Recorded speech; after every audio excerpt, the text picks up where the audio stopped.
तो कैसे है मेरी यूट्यूब फैमिली। उम्मीद करता हूं कि सब आप अच्छे होंगे। आज मैं बात करने वाला हूं कि लोन कितने प्रकार के होते हैं, हमें कौन सा लोन लेना चाहिए। कभी आपको जरूरत पड़ती है बैंक से लोन लेने के लिए तो आप लोन लेते हैं और इंटरेस्ट सहित ईएमआई के तौर पे आप उसको लोन को रीपेमेंट करते हैं बैंक को। या तो अगर आप लोन नहीं दे पाते हैं तो लोन को सेटल करते हैं। तो क्या चार्जेस लगाए जाते हैं, क्या नहीं लगाए जाते, आज मैं इस वीडियो में कंप्लीट बताने वाला हूं। जनरल सी बात है, हर व्यक्ति को बहुत से कम लोनों के बारे में जानकारी होती है, जो कि सबसे पहले सबसे ज्यादा जानते हैं कार लोन, पर्सनल लोन या बिजनेस लोन। ये तीन लोन के बारे में मालूम होता है, पर ये नहीं मालूम है कि लोन के कितने क्राइटेरिया होते हैं। पर्सनल लोन में कितने रेट ऑफ इंटरेस्ट होते हैं, बिजनेस लोन में कितना होता है, होम लोन में कितना होता है।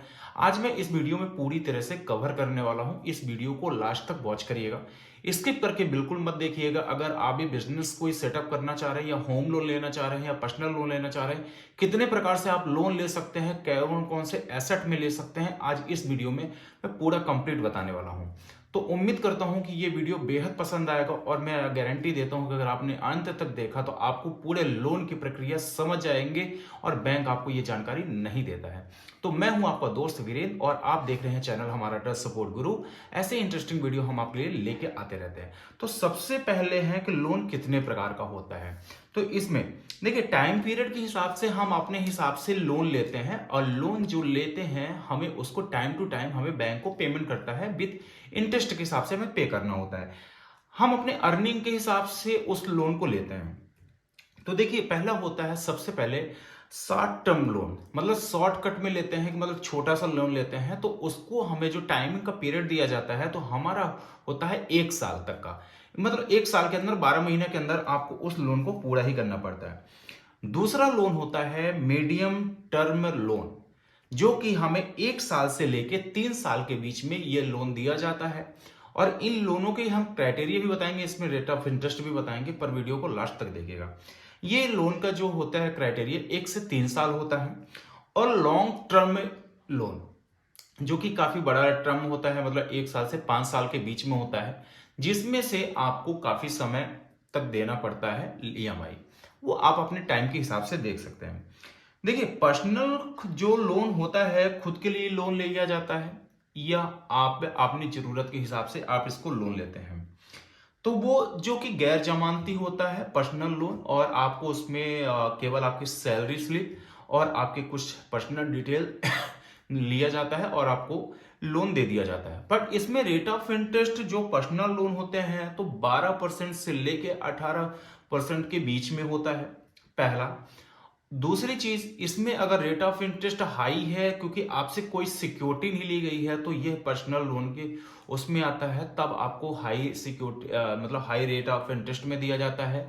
कि अगर मान लीजिए किसी कारणवश अगर आपने लोन नहीं चुका पाए हैं तो उसमें आपको बैंक कुछ भी नहीं कर सकती है, केवल लास्ट में आपको सेटलमेंट कर पाएगी। तो इसलिए आपसे रेट ऑफ इंटरेस्ट ज्यादा लेते हैं। तीसरा, जब आप ईएमआई पे करते हैं तो एग्जाम्पल के तौर पे हम लेते हैं कि अगर आपकी ईएमआई 5,000 रुपए है तो 4500 रुपए आपका इंटरेस्ट का पार्ट जाएगा, 500 रुपए ही केवल आपका प्रिंसिपल जाएगा। तो ये होता है आपका पर्सनल लोन। फिर आता है गोल्ड लोन। गोल्ड लोन एक ऐसा लोन होता है कि आपको कभी भी गवर्नमेंट बैंक या प्राइवेट बैंक, बहुत सारे ऐसे बैंक आ गए हैं जिसमें से आपको तुरंत लोन मिल जाता है। जब आपको बहुत ज्यादा जरूरत पड़ती है तब आप अपने घर का सोना अपने बैंक में जाके रखते हैं, तो जो उसकी प्योरिटी होती है, प्योरिटी का 60 से 70% ही आपको लोन प्रोवाइड किया जाता है, जिसमें से आपको उनको बैंक लोन देना पड़ता है, मतलब यानी आपको गोल्ड देना पड़ता है, वो आपको गोल्ड के बदले लोन देते हैं। और उसका रेट ऑफ इंटरेस्ट 9 से 12% होता है। ये काफी ठीक लोन माना जाता है और ये सिक्योरिटी लोन भी होता है, इसलिए रेट ऑफ इंटरेस्ट इसमें कम होता है। अगर आपने लोन इसको नहीं पूरा कर पाए हैं तो बैंक अपने नीलामी करके उस बैंक को लोन को कवर कर लेगी। इसके बाद है सिक्योरिटी के बदले लोन।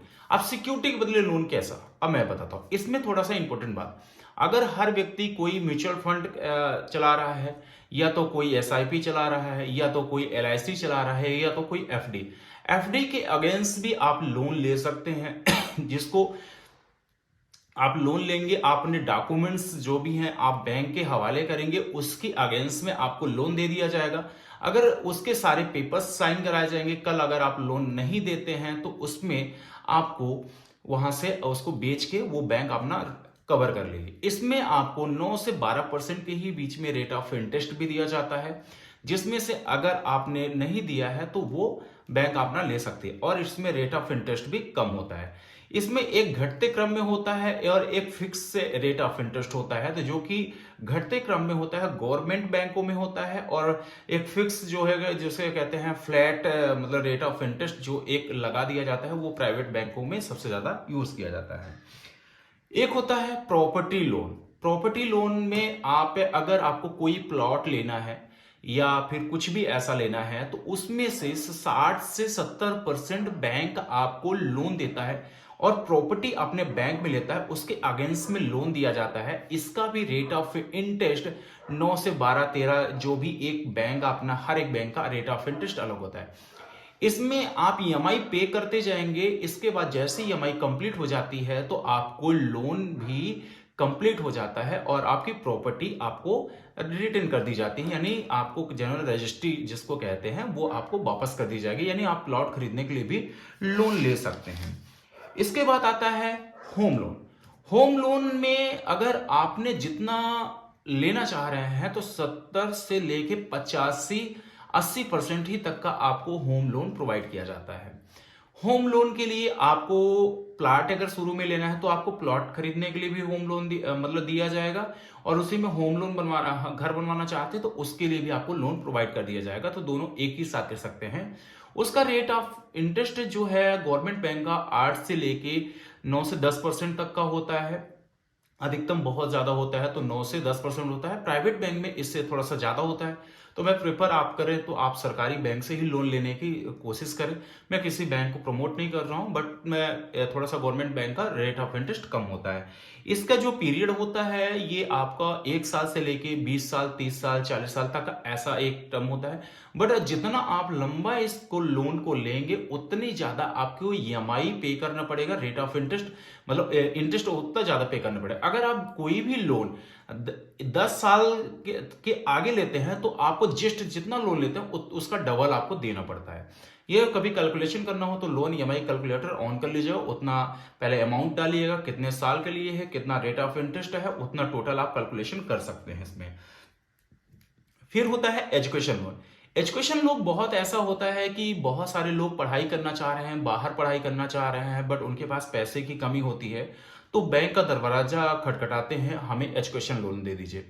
तो एजुकेशन लोन केवल 2 कंडीशन में दिया जाता है कि या तो बैंक पहले देखता है कि घर की फाइनेंशियल स्थिति ठीक है या जो लोन रीपेमेंट करने वाला है वो सही है, या तो फिर आप जिस प्लेस में आप जा रहे हैं, जिस यूनिवर्सिटी से जा रहे हैं वो यूनिवर्सिटी अच्छी है, उसका प्लेसमेंट क्या है, जॉब का क्या है, ये उस हिसाब से आपको दिया जाता है।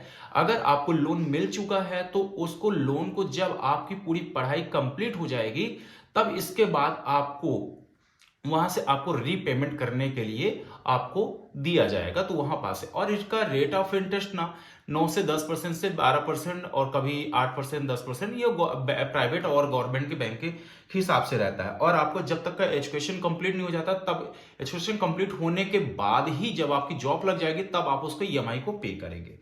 इसके बाद आता है कार लोन। कार लोन में 2 चीजें में सबसे इंपॉर्टेंट होती है।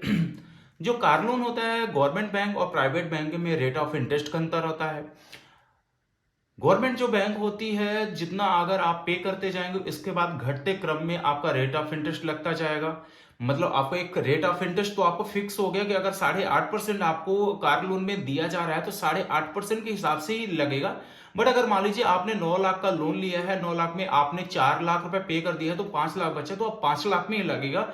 पर अगर प्राइवेट बैंक में एक फिक्स बना दिया गया है कि 9 लाख का तो चले, आप भले 3 लाख पूरा कर दीजिए, 3 लाख ही बचेगा, आप 6 लाख पूरा कर दीजिए, 7 लाख पूरा कर दीजिए, फिर भी आपको रेट ऑफ इंटरेस्ट वही लग के मिलेगा। जब आप क्लोज करते हैं तब हो सकता है उस समय आपको कुछ रेट ऑफ इंटरेस्ट में छूट मिल सकती है जो कि कुछ कंपनियां देती हैं। इसके बाद आता है कॉर्पोरेट लोन। कॉर्पोरेट लोन उसको बोला जाता है, जैसे बड़ी बड़ी कंपनियां होती हैं, ये आपको मुकेश अंबानी, ये सब ऐसी कंपनियां में कॉर्पोरेट में तो बहुत सारे ऐसे लोन मिलते हैं कि उनको उस फाइनेंस की स्थिति के देखते हुए वहां पास लोन एक सिक्योरिटी के तौर पे रखा जाता है और वहां से लोन दे दिया जाता है। तो उसमें भी बहुत सारे अब लोग कॉर्पोरेट लोन मिलना थोड़ा सा मुश्किल हो चुका है, तो जिसको हम लोग बोलते हैं बिजनेस लोन, वही लोन होता है। और एक होता है एसएमई लोन, जिसमें से आपको 35% सब्सिडी की मिलती है। अगर आपने 35 सब्सिडी वाली वीडियो नहीं देखी है तो डिस्क्रिप्शन के लिंक पे दे दिया हूं, वहां से जाके आप देख सकते हैं। तो इतने प्रकार के लोन होते हैं, आप किसी भी लोन को ले सकते हैं और अपनी लाइफ को चेंज कर सकते हैं। अपने एजुकेशन को अगर चेंज करना चाह रहे हैं, अपने आप को चेंज कर सकते हैं। जो भी आपको लोन सुटेबल लगे आप वो लोन ले सकते हैं। बट कोई भी लोन लेने से पहले आप ये गवर्नमेंट और प्राइवेट बैंक के रेट ऑफ इंटरेस्ट जरूर देख लें। चार्जेस क्या क्या है वो जरूर देख लीजिए। चार्जेस से रिलेटेड वीडियो नहीं देखी है तो वो आप देख लीजिएगा। उम्मीद करता हूं कि वीडियो पसंद आई होगी तो लाइक कर दीजिएगा, चैनल को सब्सक्राइब कर लीजिएगा और ज्यादा से ज्यादा इस वीडियो को शेयर कर दीजिए। बट मैं इतनी मेहनत करता हूं, आप लोग वीडियो तो देख लेते हैं बट चैनल को सब्सक्राइब नहीं करते हैं और फुल वीडियो नहीं देखते हैं और लाइक नहीं करते हैं, तो ये तो देखो यार गलत बात है। मैं आप लोग के लिए इतना मेहनत करता हूँ, नॉलेज की बातें लेके आता रहता हूँ। हो सकता है इनमें से बहुत सारे लोगों को ये वीडियो पसंद आ रही होगी, बहुत सारे लोगों को नहीं आ रही होगी, पर बहुत सारे लोग ऐसे भी होंगे कि इस जानकारी को जानते होंगे बट कुछ लोग जानकारी को नहीं जानते होंगे, तो आपने अपने हिसाब से आप समझ सकते हैं। फिर मिलता हूं नए वीडियो के साथ, तब तक के लिए स्वस्थ रहिए, मस्त रहिए, गुड बाय।